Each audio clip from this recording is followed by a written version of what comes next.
Monsieur Coulon, bonjour. Bonjour. Alors, dites-nous, vous êtes président des Amis du Marégraphe. Est-ce que vous pouvez nous expliquer tout ça? Alors moi, je suis un ancien ingénieur IGN et c'est l'IGN qui gère l'Institut national de l'information géographique et forestière, qui gère le marégraphe de Marseille. Donc c'est ce qui m'a rapproché au départ de ce marégraphe. Et puis aujourd'hui, il mesure l'élévation du niveau de la mer liée au changement climatique. Depuis 3 ans, on a créé une association pour faire ce que l'IGN, c'est pas dans les missions de l'IGN de valoriser le marégraphe. Il fait des mesures, il entretient les bâtiments, etc.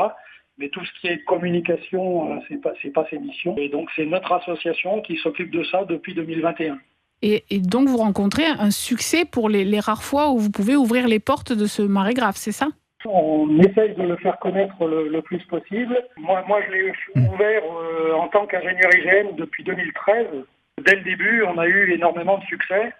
On voudrait arriver à ce qu'il soit le plus ouvert possible. C'est un de nos objectifs associatifs. D'accord. On a d'autres façons de le valoriser.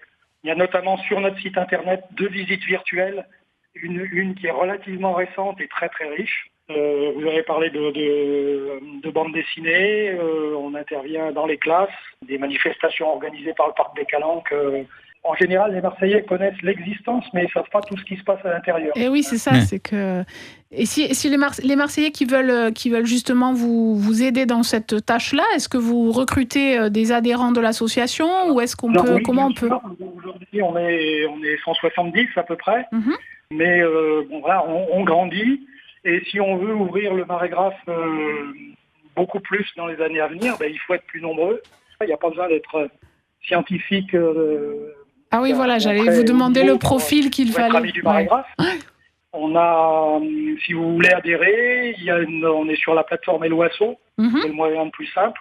Monsieur Coulon, ce marégraphe de Marseille qui se situe, donc je ne sais pas si on l'a dit, à hauteur de la Corniche, voilà, qui est à la fois un monument historique et un observatoire du niveau de la mer. Vous le disiez, il a été construit à la fin du 19e, c'est pour fixer l'origine des altitudes françaises. Et cette fixation, je crois, cet appareil, il ne reste aujourd'hui qu'un seul exemplaire dans le monde. C'est ça. Il y a eu, donc on appelle ça un totalisateur. C'est une partie technique de l'appareil qui permet de le classer comme ça. Ça permet de calculer des niveaux moyens de la mer sur des périodes choisies. Il y a eu 3 marégraphes totalisateurs construits dans le monde. Marseille, c'était le 3e. Le premier a disparu en 1901, le 2e en 1924. Donc depuis 100 ans, il est unique au monde. Aujourd'hui, le marégraphe de Marseille est très lié au suivi d'un des effets du changement climatique, qui est l'élévation du niveau des mers. Et du coup, vous pouvez nous en dire plus là-dessus? Ça a monté de combien, j'allais dire? Alors, pour répondre précisément à votre question, on communique sur une vingtaine de centimètres d'élévation depuis la création de l'observatoire. C'est pas tellement ça qui pose problème, c'est que ça monte de plus en plus vite.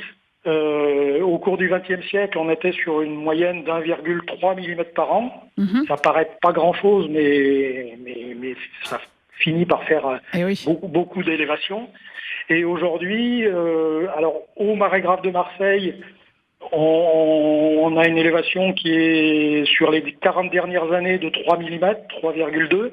Mais avec d'autres moyens de mesure, instantanément, on va dire, mais c'est pas tout à fait le bon terme. Aujourd'hui, on est aux environs de 5 mm par an, donc 4 fois ce qu'on mesurait au XXe siècle. Alors, ce week-end, vous organisez donc à l'occasion des Journées du patrimoine 10 visites par jour. Vous avez été victime de votre succès puisque vous avez eu 20 000 demandes, c'est ça? 20 000 demandes. Oui. Ah oui, donc ça veut dire qu'il faut l'ouvrir plus souvent. Il faut l'ouvrir plus souvent, ce marégraphe, dans l'année. Oui, mais vous en suivez depuis longtemps. En gros, les 200 places, elles sont parties en moins de 2 minutes. Alors, on va rappeler justement tous vos supports si vous voulez le soutenir, ce marégraphe, et faire qu'il puisse être ouvert plus souvent pour qu'on puisse tous le découvrir. Donc, vous avez un site internet ami-marégraphe-marseille.fr. Vous êtes sur Instagram, vous êtes sur Facebook. Et donc, sur votre site, on le disait tout à l'heure, il y a les visites virtuelles en attendant qu'on puisse ouvrir le marégraphe de Marseille plus souvent comme tout le monde souhaiterait, n'est-ce pas? Et puis, la visite virtuelle, elle intéresse aussi, par exemple, des personnes à mobilité réduite. Donc, ces gens-là, entre autres, ils peuvent au moins rentrer au Marégraphe chez eux devant leur ordinateur. Et il y aura une bande dessinée qui va être éditée pour fin 2025 sur l'histoire de ce Marégraphe. C'est un dessinateur marseillais qui s'appelle Clément Balou. Donc, on a déjà une première page.